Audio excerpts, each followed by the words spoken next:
C'est l'heure du face-à-face entre Bruno Jeudi de Paris Match et David Revaud-Dallon du Monde. Merci à tous les deux d'être là. Bonjour Roselyne. Alors, l'épreuve de force entre la CGT et le gouvernement, eh bien, les syndicats bloquent les dépôts, les raffineries, l'essence manque cruellement. Et la SNCF, la RATP, même EDF entrent dans la danse, ou pour certains continuent, puisque la SNCF avait déjà fait des grèves. Bref, une France bloquée avec des grèves qui se multiplient. Entre le jusqu'au-boutisme de la CGT et le gouvernement qui parie sur un pourrissement, j'ai envie de vous demander la question à 1000 points, qui va gagner ?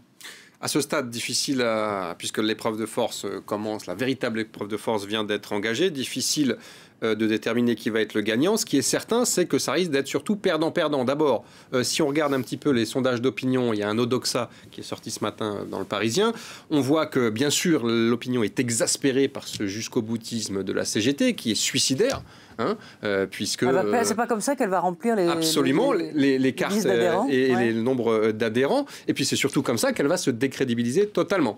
Mais le problème pour le gouvernement, c'est qu'en jouant sur ce pourrissement, eh bien, par ricochet, évidemment, cette exaspération des Français qui ont du mal à remplir leur voiture, pour l'essence de leur voiture pour aller travailler, se retourne évidemment d'abord et avant tout contre François Hollande, Manuel Valls et leur équipe. Donc, blocage des deux côtés, et surtout, quand on interroge un petit peu au-delà du discours officiel de fermeté, peur à l'Élysée, qui les suivait oui, enfin, on n'est pas tout à fait rassuré sur l'issue de la crise, première chose. Deuxièmement, on se demande quelle peut être la porte de sortie. À ce stade, on n'en voit absolument pas, puisque les discussions sont absolument rompues entre Matignon, l'Élysée d'une part, la CGT de l'autre, donc contact radio absolument interrompu, rien à espérer de ce point de vue-là. Et puis je rappelle que en jouant le pourrissement et le durcissement et la montre, finalement, je rappelle qu'on a quand même dans 2 semaines une petite échéance qui est quand même importante, qui s'appelle l'Euro, le championnat d'Europe de football, qui commence le 10 juin, sur lequel justement le président comptait beaucoup pour mettre un petit peu de baume au cœur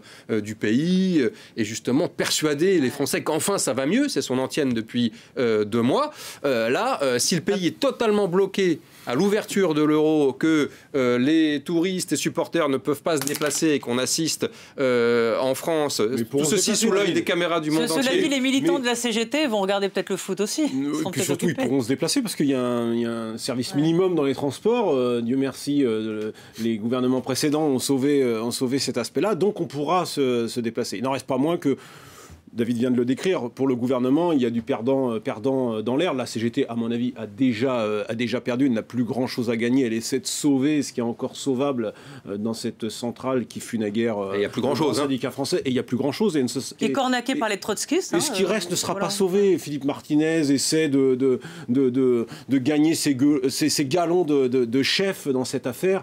Ça me paraît assez piteux. En revanche, pour le gouvernement, ça peut être du perdant-perdant, puisqu'on voit bien que Manuel Valls est lancé dans une opération un peu... Il nous fait une Juppé 95, là. Ouais. Il essaie de sauver ce qui lui reste, lui aussi, à savoir son image d'homme à poigne, d'homme d'autorité. Donc il joue gros. Et on voit mal comment il pourrait reculer, lui, sauf à quitter Matignon. Quant à François Hollande, lui, il joue carrément ce qui lui reste, c'est-à-dire peu de choses, la possibilité éventuellement d'être candidat à la fin de l'année, ce qui évidemment deviendrait carrément impossible si, à quelques mois d'une décision importante pour lui, à savoir d'être candidat, il devait lâcher en race campagne, nous faire, j'allais dire, une Chirac, par exemple, en ayant le vote du texte, mais en ne publiant pas les décrets. Alors, donc, entre faire une Juppé et faire une Chirac, voilà ce qui peut-être attend l'exécutif. Je crois que ça risque d'être du perdant-perdant. Alors vous faites référence, Chirac, d'abord au CPE, bien évidemment, qui est un texte qui avait été voté, qui avait été retiré sous la pression de la rue. On se rassure dans les coulisses du pouvoir en disant que tout de même, du point de vue numérique, arithmétique de la mobilisation, on en est quand même très loin. Le CPE, c'était 1 million de personnes dans la rue.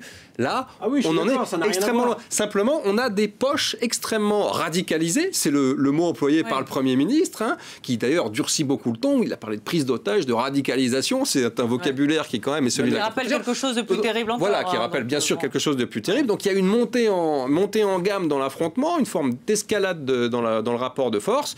Et vraiment, pour avoir interrogé en off, comme on dit, choisi, c'est-à-dire anonymement quelques conseillers et ministres, ils se demandent. Mais est-ce que la quel est le France point de n'est pas sortie. historiquement construite sur cette espèce d'épreuve de force continuelle entre... Non, je crois quand même. Oui, peut-être, Rosine, mais là, je pense qu'à mon avis, le pays est vraiment complètement épuisé par ces crises politiques, ces convulsions sociales. C'est un épuisement. C'est ce que je vous disais. C'est un épuisement général pour le pays. Alors après, oui, c'est vrai qu'il y a toujours eu cette construction politique et on fait monter comme ça la pression entre deux pôles, un pôle radical et un pôle exécutif quel qu'il soit. Au fond, que peut dire Manuel Valls aujourd'hui? N'importe quel autre Premier ministre serait sans doute dans la même situation que lui. Ouais. Et alors là, évidemment, la différence, c'est que c'est un pouvoir de gauche qui s'affronte à la CGT, mais on voit bien que de toute façon, cette gauche aujourd'hui est divisée entre deux pôles, un pôle réformiste, régalien, enfin on l'appellera comme on veut, David a utilisé tous les épithètes possibles et imaginables dans son journal, et puis il y a un pôle radical, et la CGT aujourd'hui, on est, dire, la vision, la partie émergée dans la rue.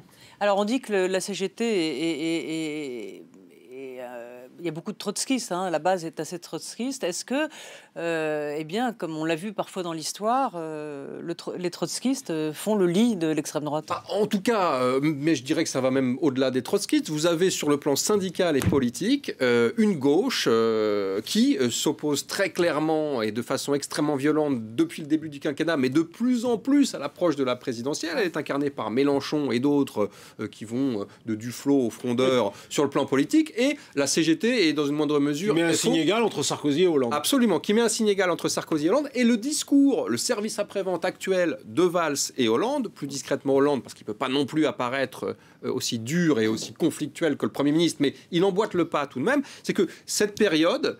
Alors, c'est pas forcément très convaincant, mais il faut l'entendre.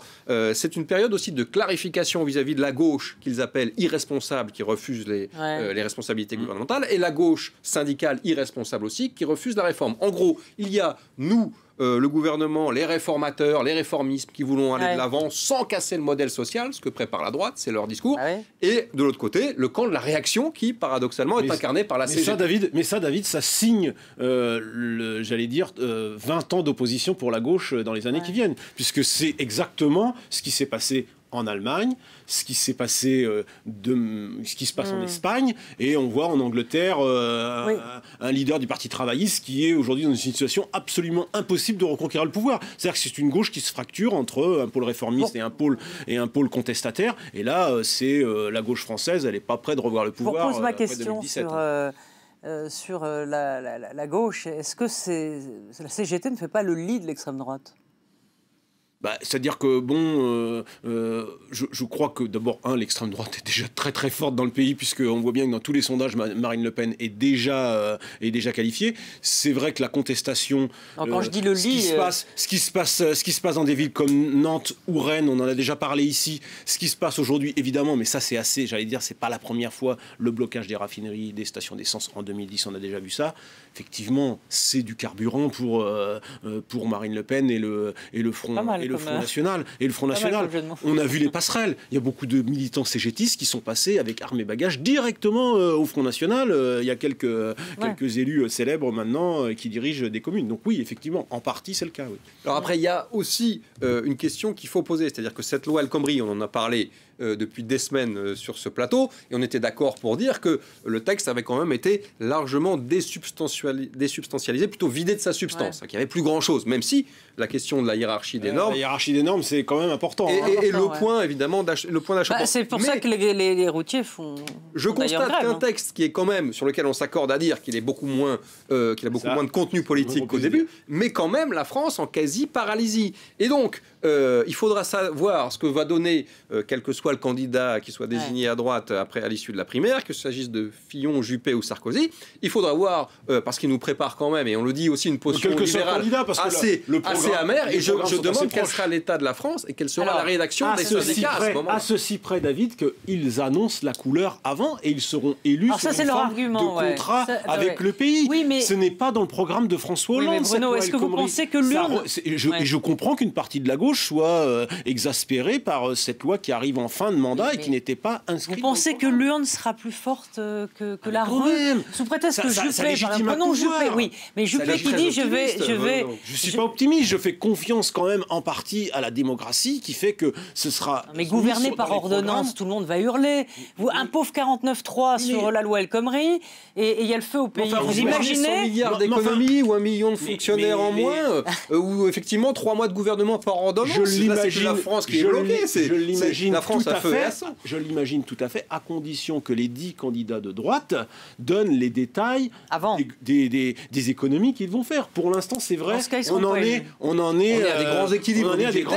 On n'a pas encore, on ne sait pas exactement. Mais c'est vrai que normalement, ils se sont engagés à faire cette forme de contrat de gouvernement. Oui. Je pense notamment à François Fillon et à Alain Juppé qui le disent clairement. Les autres, c'est un petit peu plus flou. Mais je crois que ça légitime un pouvoir lorsqu'il arrive avec son programme, ses réformes déjà. Mais c'était le cas d'avant. C'était le cas de François Hollande. Mais avant, François Hollande, il n'a pas inscrit la loi El Khomri. Il n'avait pas inscrit le CICE. Oui. Il n'avait pas inscrit. Mais vont-ils le faire une fois de plus? De la même manière que Nicolas Sarkozy n'avait pas inscrit également la retraite à 60 ans. C'est pour ça qu'il a eu 1 million de personnes. Mais est-ce qu'il suffit de le dire pour que ce soit fait? C'est ça que je pense qu'en tous les cas, c'est légitime. On n'y croit plus vraiment. Non, mais je crois que Bruno, là où vous avez raison, c'est qu'effectivement, il y a eu, non pas tromperie sur la marchandise, ce serait un peu fort, mais il y a eu effectivement un malentendu de la part de l'électorat de François Hollande. Il y a plus qu'un malentendu quand même, David. Un énorme malentendu. Entre le discours du Bourget et la loi El Khomri, il y a plus qu'un malentendu. Et c'est vrai qu'on l'a beaucoup dit, on se demande pourquoi cette loi a été décidée à ce moment-là, de cette manière-là. Mais elle est logique par rapport à la politique d'aujourd'hui. D'accord. Mais François Hollande n'avait pas la majorité pour mener la politique qu'il mène aujourd'hui. Ce que dit cet épisode de la suite des opérations, c'est que le prochain président de droite, puisque tous les sondages s'accordent à dire qu'il devrait y avoir alternance, n'aura évidemment pas la partie facile et va se voir, du point de vue de son programme, confronté à une France en ébullition totale. Écoutez, on verra ça promet. Merci à tous les deux. Merci, on se retrouve demain pour Comédie Française et pour Politique. Avec notre invité Jean-Marie Colomboni, nous recevrons Bernard-Henri Lévy. Merci, à très vite.